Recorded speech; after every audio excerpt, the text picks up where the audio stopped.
Hello students, today we are going to discuss the refraction from a curved surface.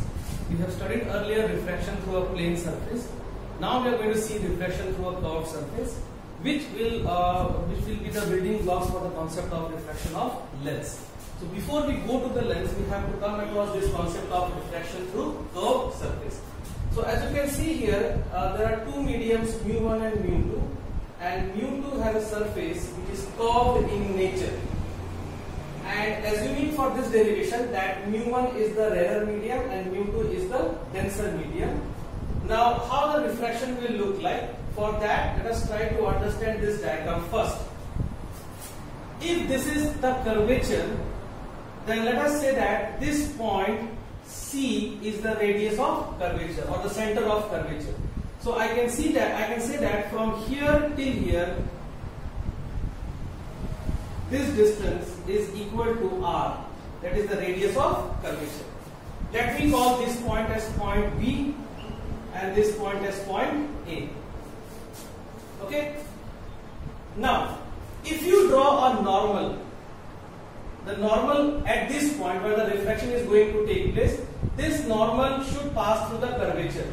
Because the concept of circle and tangent says this, that if you have a r and if you draw a tangent, then perpendicular to that tangent is the radius.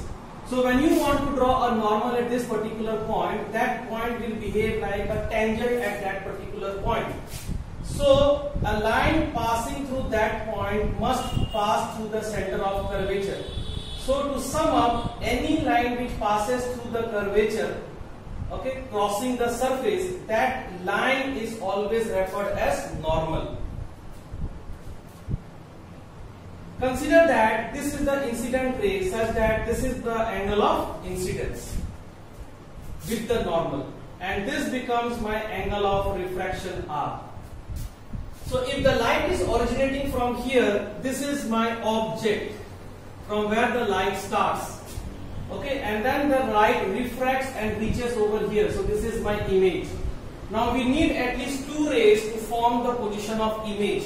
So one ray is this, other ray is passing exactly along the principal axis and will go undeviated. So these two rays when meet at this particular point, that point is the formation of image. Now how we are going to derive this formula from this diagram? So to start with, we have to first start with the Snell's law. Snell's law says mu1 sine I equals to mu2 sine R. Then we are going to use an approximation for small angle. For small angle, we know that sine theta is almost approximately equal to theta. That means my Snell's law will now look like as mu1 into I equals to mu2 into R. Let me call this as equation 1. Moving ahead. Now some geometry parts. In this geometry part, you have to look these angles very carefully. If you see this angle I and considering this triangle over here, this triangle, I will name it as OAC. In this triangle, I is the exterior angle and alpha and beta are the opposite interior angle. So I can use the concept of exterior angle theorem. Using the exterior angle theorem, I can say that I is equal to alpha plus beta. Okay. Now similarly, if I consider this triangle, this triangle ACI. So ACI, this triangle, beta is the exterior angle, R and gamma are the interior angles. So I can write here as beta equals to R plus gamma. This implies R equals to beta minus gamma. Now if you can see here, I am basically looking for the value of I and the value of R. Okay, where I am going to put this? I am going to put this value of I and R in equation 1. So putting it in equation 1, what will I get? I will get mu1 I. What is I value here? I is alpha plus beta equals to mu2 times of R. What is R? R is beta minus gamma.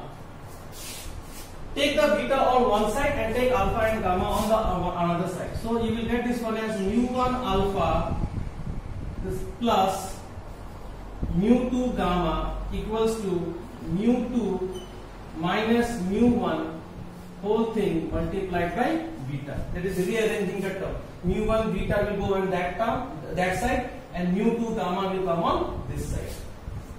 Now, if I draw a line, and remember all these angles are very small. Okay, so if I use the concept of arc by radius, correct? Theta equals to arc by radius. I can write alpha as arc. What is the arc length? Arc length is AB and radius is OB. Now OB I know. What is the name of OB? OB is generally referred as object distance. Now since I am measuring in this direction, so I will put a minus U. Okay, so I will write alpha as AB by minus U. So I will write alpha as AB divided by minus U. Then gamma. This is gamma here. So this distance is V. And how will I write gamma? Again, AB divided by this arc or the radius. Sorry, arc is AB length and radius is V. So I will write here as AB divided by V, and I am keeping V positive because it is measured in this direction, equals to mu2 minus mu1 beta. What is beta here? This is my beta. AB divided by R, correct? R by radius, that is BC, and BC I am calling as radius of curvature. So this is AB divided by R. Now all this AB is a common, so it will get cancelled out. So you will be left with mu2 divided by V minus mu1 divided by U equals to mu2 minus mu1 divided by R. This is the formula which will help you to identify the position of image if you know the position of object and the radius of curvature, provided you know the refractive index between the two mediums. Okay. Now remember, mu2 is that medium in which the refracted ray mu2 is that medium in which the refracted ray exists, and mu1 is that medium in which the incident ray exists. So mu1 for incident ray, mu2 for refracted ray. Okay, and all the measurement must be done from the refracting surface.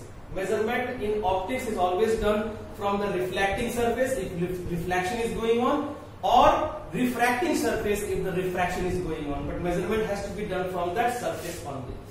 Okay, and sign convention is the same which we generally follow. Sign convention, it means if you are measuring anything in the direction of incident ray, it is taken to be positive.